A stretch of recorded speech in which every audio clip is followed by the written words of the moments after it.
नमस्कार प्रेक्षकांनो, आज आपण बघणार आहोत ठरलं तर मग मालिकेच्या 23 जुलैच्या भागामध्ये अर्जुन पोलीस स्टेशनमध्ये आलेला असतो. कारण ते काल ते जो सांगितलेलंच होतं त्यांनी का ते फाईल वगैरे घेऊन तो इन्स्पेक्टरांना भेटायला जाणार असतो आणि तो आलेलाच असतो. तिथे एक लहान मुलगी एका हवालदाराला सापडते आणि तिनं पोलीस स्टेशनमध्ये जमा करताय. तो पण अर्जुन तिच्याकडे बघतो आणि म्हणतो, ही कोण आहे सावंत, असं म्हणून विचारलं. आधी सावंत म्हणतो तो ना, अरे ती एका आमच्या हवालदाराला सापडले. अरे किती सुंदर आहे रे ही मुलगी, किती छान, किती गोंडस आहे आणि कशी काय हरवली असेल असं म्हणून अर्जुन तिच्याजवळ जातोय. पण अर्जुन तिच्याजवळ जात असताना ती इतकी रडायला लागते ना मोठमोठ्याने. पण अर्जुन तिच्याकडं ती रडायला लागते म्हणून तोही घाबरून जातो आणि तो लगेच बाजूला होतोय आणि ठीक आहे सॉरी सॉरी म्हणतोय आणि बाजूला होतोय प्रेक्षकांनो. आणि इन्स्पेक्टर सांगतो, अरे बाळा काहीच नाही, ते काका चांगले आहेत रे असं. पण तरी सुद्धा ती काही शांत होत नाही. आणि मग अर्जुन म्हणतो की ठीक आहे जाऊ दे, मी ना सायलीलाच बोलवतो. मग त्यावर सावंत सुद्धा म्हणता की हो हो तुम्ही असं करा, सायली मॅडमांनाच बोलवा बरं का. आणि लगेच अर्जुन सायलीला फोन करतोय. बोला काय म्हणताय असं म्हणून अर्जुन सायलीला म्हणतो, हे बघ तू लगेच पोलीस स्टेशनला ये. आणि ते मधुभाऊंना सांगते की मधुभाऊ, अहो यांनी मला ना पोलीस स्टेशनला बोलवलं आहे, मी निघते बरं का. आणि त्या मुलींच्या कैऱ्या आणलेल्या असताना ती मुलगी ती कैऱ्या घेऊन येते आणि सायलीच्या पर्समध्ये ठेवते प्रेक्षकांना आणि लगेच ती पण निघते. आणि पोलीस स्टेशनमध्ये अर्जुन त्या हवालदारला विचारतच असतो की तुला ही मुलगी कुठं सापडली. त्यावर तो सांगतो की मला ना ती हायवेवर सापडली, एका झुडपामागं लपलेली होती आणि रडत होती. आणि तो चालला जातोय आणि लगेच अर्जुन म्हणतोय की हे बघ आपण ना बाकीचं पुढचं नंतर करू. पण तितकं सायली येते आणि सायलीला ते सांगायला लागतं, अगं बघ ती मुलगी बसली ना, ती हवालदारला एका हायवेवर सापडली, अगं ती खूप रडत होती आणि मी तिच्याजवळ जाण्याचा प्रयत्न केला पण तिने इतकी रडायला लागली ना, म्हणून मी घाबरलो म्हणून तुला फोन केला. त्यावर सायली तिला बघूनही स्वतःचा भूतकाळ आठवायला लागतोय तिला आणि ती लगेच हळूहळू त्या मुलीजवळ जाते. आणि खरंच मुलगी खूपच सुंदर आहे प्रेक्षकांनो. खरंच तिच्याकडं बघितल्यानंतर तर मलाही ती हवीशी वाटायला लागली आता. आणि पुन्हा सायली हळूच कशी तिच्याजवळ सरकते. असं करत करत पुन्हा जास्त शेजारी गेल्यानंतर ती मुलगी चोरून चोरून तिच्याकडं बघतच असते. पण मग आता काय करणार आहे, शेवटी मग सायली काय करते, एक शकल लढवते आणि मग ती काय करते, ज्या पर्समध्ये ठेवल्या ज्या कैऱ्या असताना त्या कैऱ्या काढते आणि खायला लागते. आणि कैरी साहजिक आहे, कैरी म्हटल्यानंतर कोणाच्याही तोंडाला पाणी सुटणारच आहे. हे बघितल्यावर त्या मुलीलाही वाटतं की आपण ती कैरी खायला पाहिजे म्हणून ती एकसारखी त्या कैरीकडं बघते. आणि सायली म्हणते, कागद घ्यायची का तुला, म्हणजे खुणवते एक प्रकारे. मग ती लगेच मानेनेच हो म्हणते आणि सायली तिला देते. आणि खरंच ती एवढी क्यूट आहे ना, ती लगेच खायला पण लागते. आणि सावंत आणि अर्जुन दोघंही हसताय बरं का, कारण त्यांनाही फार छान वाटलं. कारण मुलींनी कमीत कमी सायली तिच्यावर तरी विश्वास ठेवला. आणि त्यावर लगेच सायलीच्या मनात येते की आपण हिला आश्रमात घेऊन जाऊ.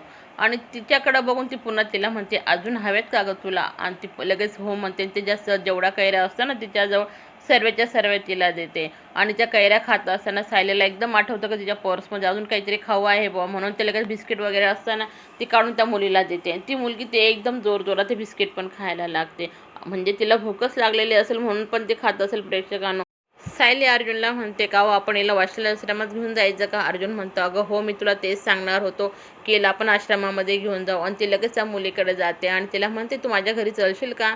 ती मुलगी चटकन लगेच हो म्हणते आणि दोघंही जण लगेच आश्रमामध्ये यायसाठी निघताय.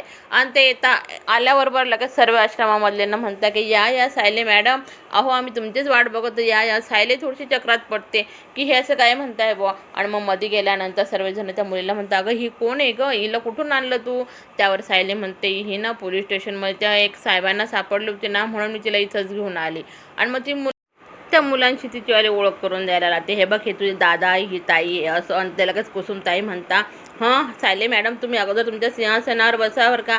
श्वेताई लगेच म्हणते, हां हो सायली मॅडम तुम्ही तुमच्या सिंहासनावर बसा. ती म्हणते, असं काय म्हणताय तुम्ही. आणि तिला ती खुर्ची असून त्या खुर्चीवर बसायला देत आहे. आणि चैतन्याकडे बघून सायली म्हणते, चैतन्य भाऊजी तुम्ही इथं काय करताय, मला तर काही वाटलं नव्हतं तुम्ही इथं येशाल असं म्हणून. मधुभाऊ लगेच सायलीजवळ एक लेटर देता आणि तिला म्हणता, हे बघ हे तुझ्यासाठी बरं का, कारण आमच्याकडनं सर्वांकडून छोटीशी भेट वस्तू. आणि तिला ते सांगता की हे बघा तो उघड बरं का तू हे. आणि ते उघडायला घेता आणि सर्वजण टाळ्या वाजवायला लागतात. आणि सायली म्हणते, काय आहे याच्यामध्ये मधुभाऊ.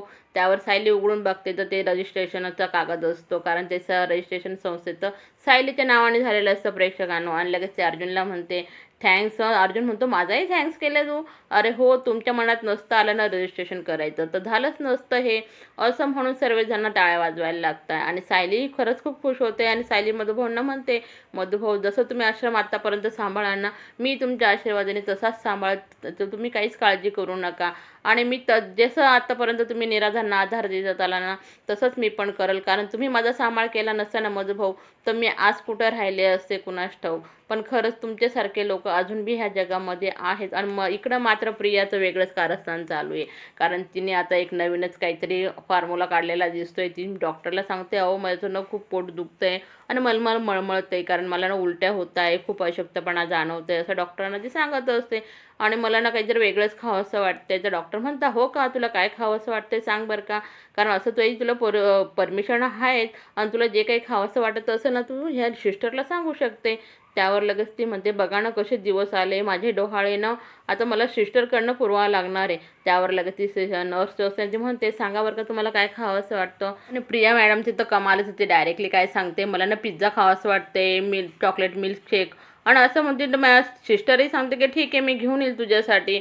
आणि इकडे इन्स्पेक्टर आश्रमामध्ये येतात, यांच्या सायलीला सांगत असतात की ती एक मुलगी जी आहे तिचे नातेवाईक मिळालेले, ते त्या मुलीला घ्यायला लवकरच आश्रमामध्ये येणार आहे. कारण त्यांनी जे डॉक्युमेंट वगैरे दिलेले आहेत ना, ते बरोबर आहे, जे तुम्ही दिलेले त्या डॉक्युमेंटसारखेच आहे, ओळख वगैरे बी सर्व असं काही जे सांगत असता. आणि इकडं सचिन लगेच त्या इन्स्पेक्टरला फोन करून सांगतो, हे बघ मी तुला जे सांगितलं होतं ना, ते करण्याची आता वेळ आलेली आणि तू आता त्या माणसाला त्या मुलीचे नातेवाईक म्हणून घेऊन जा. आणि हे ऐकून तर राकेश खुश होतोय. असं वाटलं नव्हतं की इतक्या लवकर आपलं स्वप्न पूर्ण होईल. व्हिडिओ आवडला तर व्हिडिओला लाईक करा, चॅनल सबस्क्राईब करा. धन्यवाद.